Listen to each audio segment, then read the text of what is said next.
Hello students, this video is being recorded in the summer of 2020, right after the end of the spring semester and in the midst of the ongoing COVID-19 pandemic. Since we do not yet know for sure what format our classes will take in the fall, and since there's some likelihood that at least some of us, both students and faculty, will have to be away from campus for a time should the mitigation plans prove ineffective, or should compliance with or enforcement of public health guidelines prove impossible, I am preparing a video version of each of my lectures for the class to have it ready if and when it is needed. It's also the case that necessary distancing requirements in the classrooms may make it impossible that the entire class can be in the same room at the same time. In that case, those whose turn it is to stay away from campus may find these video lectures a better option than relying on a live classroom feed via Zoom or some other technology. So if you're watching this video, it means that we are, for reasons of public and personal health, still unable to meet together in a traditional face-to-face classroom format. All the same, I'll continue to do my best to teach you what I know with whatever tools I have at my disposal. Enjoy the lecture. So we want to continue our discussion of analyzing arguments, and in this lecture I want to talk about a method for diagramming arguments, that is, being able to show the structure of the reasoning in argumentative discourse. So when we talk about showing the structure of reasoning, we're looking for the method by which we can display or expose what are the links between evidence and claims in a discourse and the process that the writer or the speaker would be using to have us follow his or her reasoning to a given conclusion, right? So this method of analyzing argument and then diagramming the results of our analysis is meant to make as clear as possible what those relationships of inference making, of arguing, are in argumentative discourse. So we learn to diagram an argument so that we can clearly see the structure of the reasoning in a given discourse. And the diagram then reveals the connections between claims and evidence that shows us the lines of argument that can lead to a conclusion. Now, the particular method of diagramming is called the general model diagram. There are other methods of diagramming arguments. One of the more well-known ones is called the Toulmin model of diagramming. But I find that this general model works very well for almost all arguments and is a good basic introduction to displaying the structure of reasoning in argumentative discourse. So a general model diagram shows the conclusion, that is the ultimate proposition or the final claim. The diagram will show the conclusion at the bottom of the diagram. And then the diagram presents each of the separate assertions that participate in the reasoning. That is, we're focused here just on the argumentative assertions. We will leave any assertions that are exposition out of the diagram. The diagram will also display the various lines of argument that lead to the conclusion. That is to say, if we have a particular proposition, an assertion that we make as a claim, there may be several reasons why we would accept that claim as true, and several reasons why we would encourage members of our audience, our listeners or our readers, to also accept that conclusion as true. And so we want to be able to show each of those separate lines of reasoning that lead to the conclusion. We want to be able to show each of those separate lines clearly in the diagram. And then this method of diagramming shows the direction of inference within each line of argument. So if you have a series of evidence and claim assertions, right, this diagram allows us to show clearly that one assertion is evidence in support of a claim or subclaim, and then once that subclaim is established, it shows that subclaim then functions as evidence in support of a subsequent claim. But the diagram will allow us to show clearly the direction of the inference making within each line of argument. So altogether, and I'm going to demonstrate this with an example, but here I'll present first the 10 steps to diagramming success, the 10 steps, if you will, for constructing a general model diagram of an argumentative discourse. So first, you want to, whatever argument it is, if it's a speech or an editorial or even the transcript of an argument about sports at a local bar or something, right? The idea first is to scan the entire discourse carefully and slowly. So before I move on to another step here, let me emphasize something that I think is really important in doing argumentative analysis, and that is to slow down your reading. By slowing down your reading, I mean make sure you look carefully at what each assertion, what each statement is saying, and think about how does that statement or how does that assertion relate to other assertions in the discourse. So you're slowing down your reading. You're not just skipping through it quickly, but you want to make sure you understand the process of reasoning as you're reading the discourse.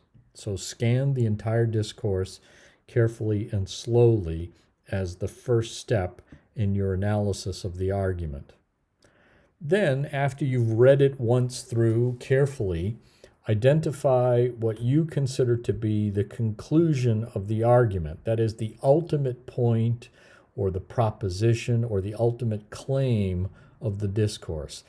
Another way of thinking about this is to ask, what does all of this argument lead to? That is, what is the final point that the arguer, the writer or the speaker, what's the final point they want me to accept from this reasoning that they're offering in the discourse? Now, you might be wrong in your initial guess, but you want to make at least a preliminary identification of what you consider to be the conclusion in the argument. And then the next step would be to go through the entire discourse again, and this time identify each of the separate assertions.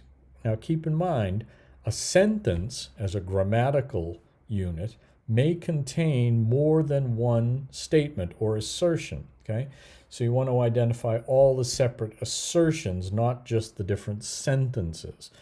Now, some of those assertions may be exposition, and you ultimately won't include those in your argumentative diagram, but you want to at least identify them as separate assertions in the discourse as you're doing this part of your analysis.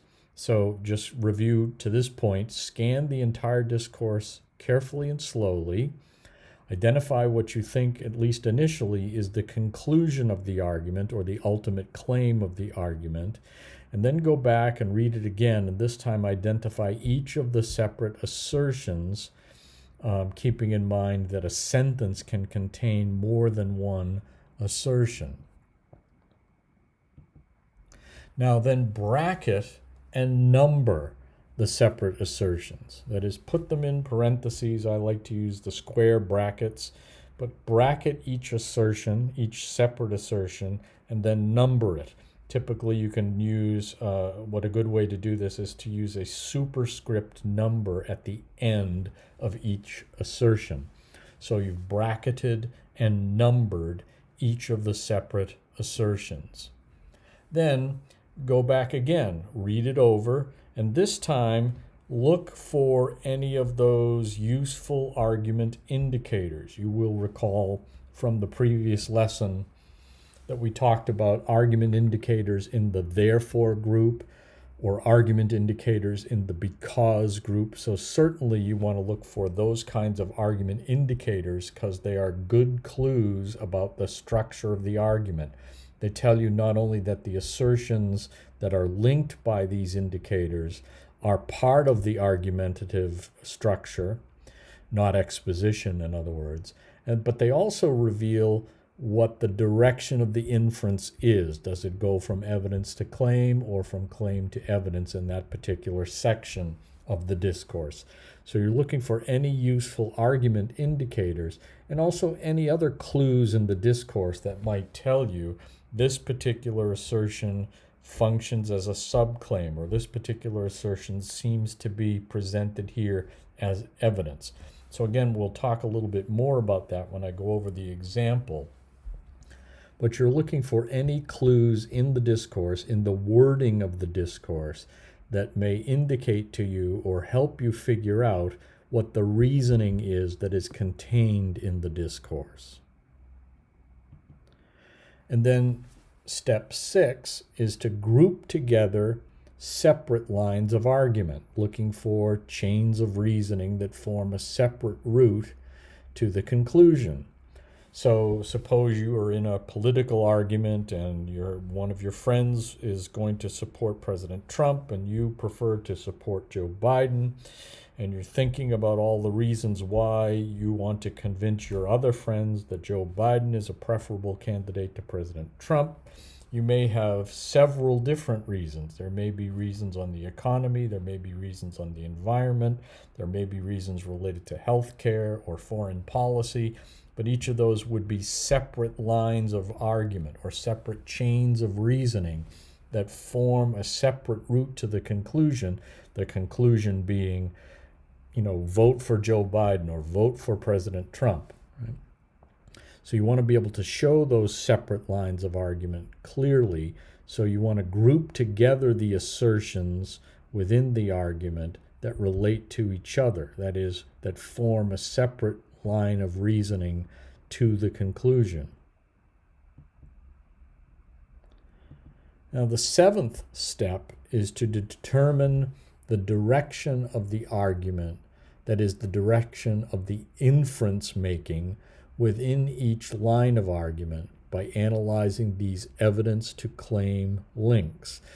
Within a given line of argument, you want to make sure you account for all of the subclaims. So how you're thinking about how many steps are there between the remotest piece of evidence and the final conclusion of the argument. You want to have all those steps represented within an argument, within the line of argument. And you can use argument indicators as clues about how to do that. And then once you've identified these various lines of argument and the order of the assertions within each line of argument, then you want to connect or relate each of those separate lines of argument to the ultimate claim or the conclusion of the discourse. Then finally, last 2 steps, you draw a diagram that shows the overall structure of the argument. That is, all of the assertions that participate in the argument from all those different lines of argument, all of the argumentative assertions should be accounted for in the diagram. You do not have to include assertions that function merely as exposition, because the point of diagramming is to show the reasoning, the inference making in the discourse, and exposition does not participate in the inference making. So do not diagram expositional assertions. Then once you have your diagram completed, you want to double check it, go back and read the diagram in the logical order that it presents. That is, check the diagram by rereading the assertions in logical order according to the argument structure you have identified. And here is a good place to make an important distinction. When we talk about discourse and even argumentative discourse, we recognize that any discourse, any spoken discourse or written discourse which argues, does not necessarily, in fact, very often does not, occur in precise logical order.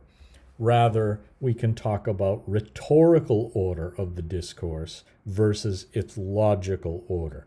Now, the rhetorical order of the discourse would simply be the order in which the assertions appear on the page, or the order in which the assertions are uttered, right?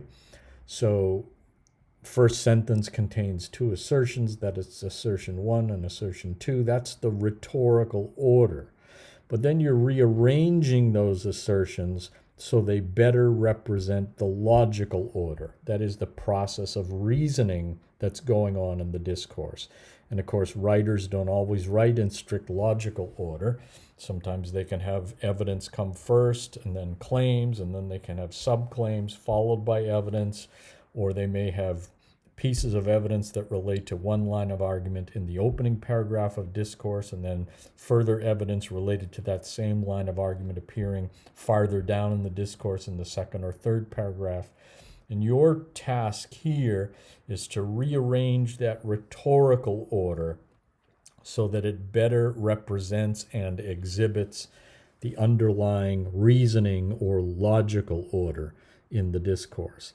And this final step in the diagramming process enables you to do that. That is, you read back the logical order and make sure that your diagram represents that process of reasoning that you think you have discovered in this discourse. When you read it back, it should make perfect logical sense. That is, it should show a process of reasoning from evidence to subclaim to the ultimate conclusion of the argument in the diagram for each of the lines of argument that you have represented. So here's an example, and I hope the example will help make this whole process much clearer. So here's a short paragraph length argument, okay? So first, let's read this carefully, and as you read it, you'll understand this is clearly argumentative. It's making an argument, but you want to keep some things in mind. You're looking for that ultimate claim or the final conclusion of the argument. You're looking for logical or argument indicators.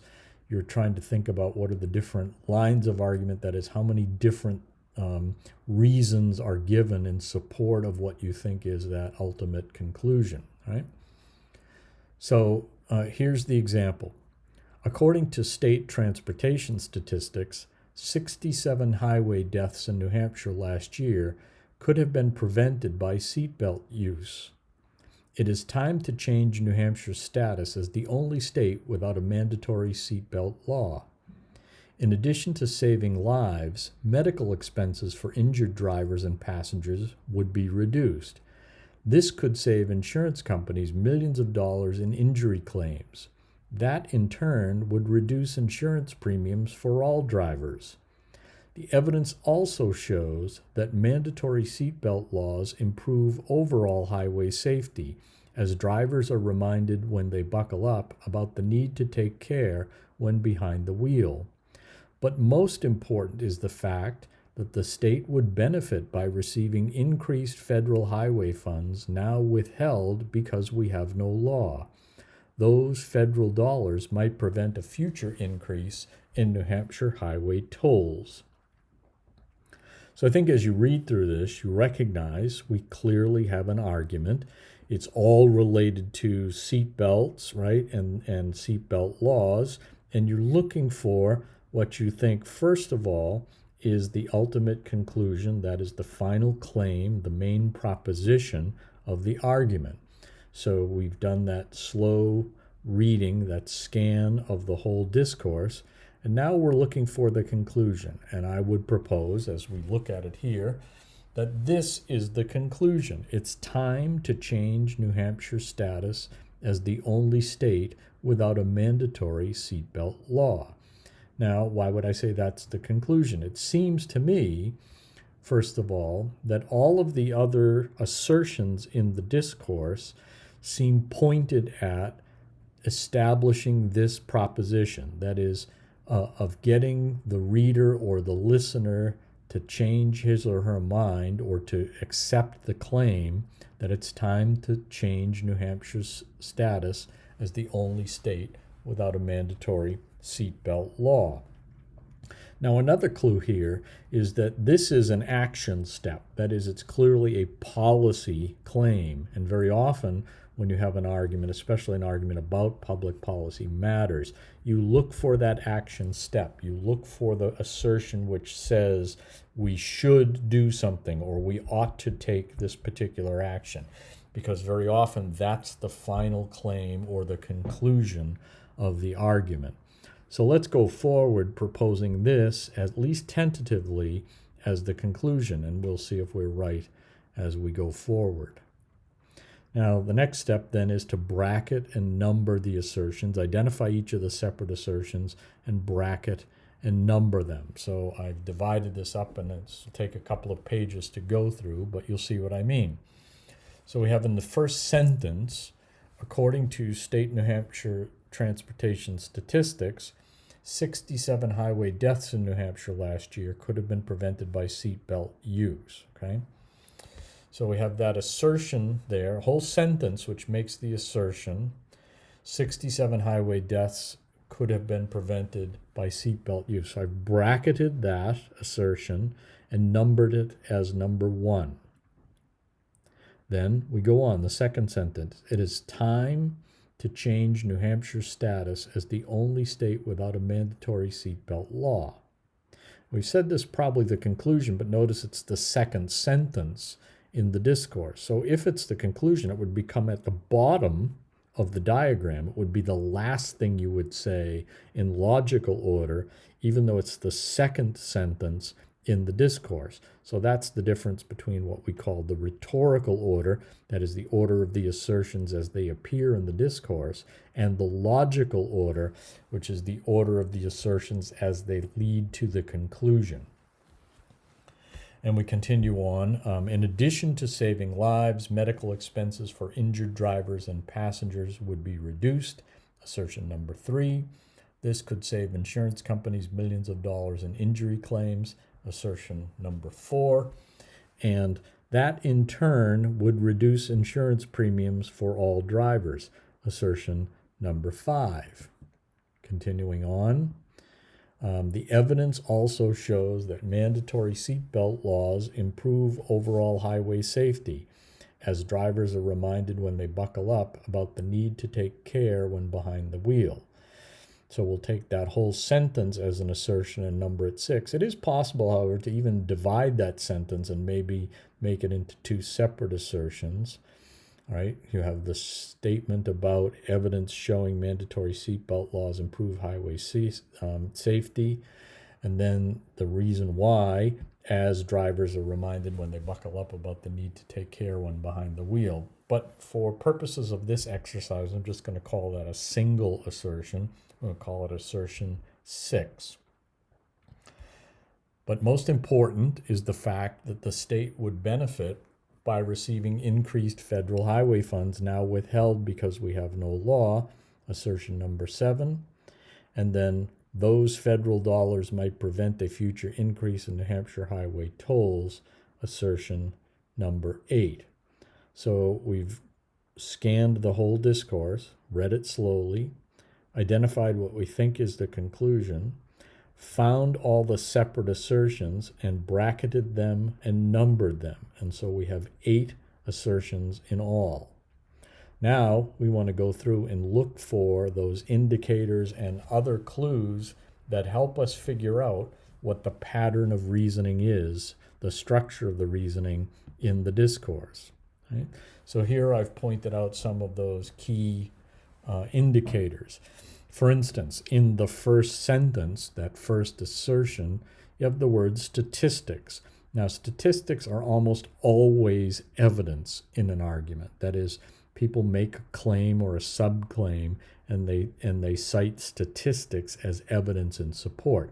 Statistics are observable facts and conditions. That is, they're measurable, and so they usually function as evidence. So when you see something like statistics, it can tell you, here's evidence being presented, and if you know it's evidence, then you look for the claim that it is supporting, okay? Then you see a phrase like "in addition." So in addition would indicate maybe a separate line of argument. We have one line of argument, and then in addition, another line of argument, right? So we have in the first two sentences, or at least in the first sentence, the reference to saving lives or the number of deaths that could have been avoided, right? And then in addition to saving lives, which tells us, okay, here comes another line of argument. So in addition to the life-saving argument, we have now an argument related to reduction in medical expenses for injured drivers, right? As we go forward, we read this, we see also that in turn would reduce insurance premiums for all drivers. In turn means something we've concluded on the basis of something else, right? Or something that follows as a consequence of something else. So that's a clue about the relationship of evidence and claim within this part of the discourse, or within this line of argument. Then look at this next sentence. The evidence also shows, right? There's an argument indicator. It says evidence, right? The evidence also shows that mandatory seatbelt laws improve overall highway safety, as drivers are reminded when they buckle up about the need to take care when behind the wheel. But the fact that it also shows is another sort of indicator that we have a third line of argument. So we have the line of argument related to death, the line of argument related to injury and medical expenses, and the in turn lowering of insurance premiums. But then a third line of argument, because the evidence also shows, right, that mandatory seatbelt laws improve overall highway safety. And then down in the last two sentences, but most important is the fact, okay? Now, the but most important is a way of thinking, here's a fourth line of argument, all right? And then we have the fact. Of course, if something is introduced as a fact, it is introduced as evidence. Facts are evidence, observable facts and conditions, right? So facts are evidence. When people use that term or that expression in an argument, usually it means they're introducing evidence, or they want you to conclude something as a claim on the basis of some facts that they've presented as evidence. So it may not be a fact, it may not be even non-controversial, but when that term is used, it's used because the person using it believes they are presenting some factual evidence that will support a subsequent claim. And so there's another clue about how to place each of the assertions in relation to the other assertion. So that's what I mean by going through and marking the indicators and the other clues that help you figure out the structure of the reasoning. And you really only can do this if you slow down your reading, looking carefully at the wording of how the argument is presented.